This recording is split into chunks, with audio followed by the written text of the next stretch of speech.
Good evening and welcome to the Channel's studios here in London with your international news around the world in 5. Czech police say people have been killed and injured in a reported shooting near a university in central Prague.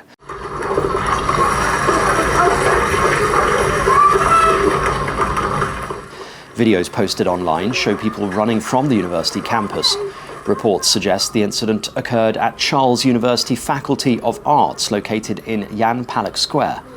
Authorities said the whole of the square and surrounding area was closed off. Police urged citizens to stay away from the scene and remain indoors. The European Court of Justice has said banning clubs from joining a European Super League was unlawful and UEFA and FIFA are abusing a dominant position. El Tribunal de Justicia, Gran Sala declara. It comes after a case was brought by the ESL and its backers claiming UEFA and FIFA were breaking competition law by threatening to sanction those who joined the breakaway league. The European Union's highest court added that did not mean a breakaway league would necessarily be approved. A22 wants to create the world's most exciting club football competition. On hearing the ruling, sports development company A22 proposed a new competition with 64 men's and 32 women's teams playing midweek matches in a league system across Europe. Participation will be based on sporting merit, there will be no permanent members, and clubs will remain committed to their domestic leagues. A22 proposes to create Unify, a direct-to-fan streaming platform which would be the place that fans turn to enjoy their passion for football, to connect with their clubs and favorite players, to find the latest news, and most importantly, to view live matches for free.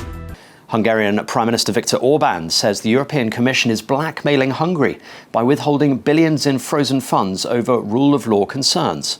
Orbán said the blackmail is a fact, even admitted by the blackmailers themselves, members of the European Parliament. Az meggyőződésem, hogy Ukrajnának 50 milliárd eurót adni 5 évre előre. Orbán told reporters in Budapest during a press conference, "You cannot blame me for doing everything I can to promote Hungary's interests in such a blackmailed situation." Orbán's government has been embroiled in a long-standing dispute with Brussels, which has frozen billions of EU funds intended for Hungary over concerns about human rights and the rule of law in the country. An Oklahoma judge has exonerated a man who spent 48 years in prison for a murder he didn't commit, the longest-known wrongful sentence in US history. Glenn Simmons was freed in July after a district court found that crucial evidence in his case was not turned over to his defense lawyers. On Monday, a county district attorney said there was not enough evidence to warrant a new trial. In an order on Tuesday, Judge Amy Palumbo declared Mr. Simmons innocent. Angola is leaving the Organization of the Petroleum Exporting Countries, or OPEC, because membership is not serving its interests. That's according to their oil minister. Angola, which joined OPEC in 2007, produces about 1.1 million barrels of oil per day, compared with 28 million BDP for the whole group. Oil prices extended losses on the news, with Brent prices down over $1. And thank you for the music, London's authorities might say, after Swedish pop group Abbas' digital concert residency raked in £178 million in terms of net economic benefit to the British capital in its first year alone.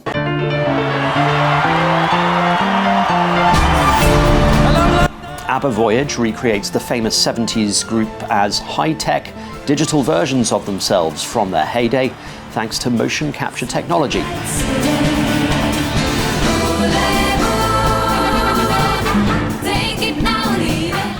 The show, which has been seen by more than 1 million people, generated a total turnover of £322.6 million in the 12 months since it opened in May 2022. It's so nice to see all the faces and all the expectations and everything.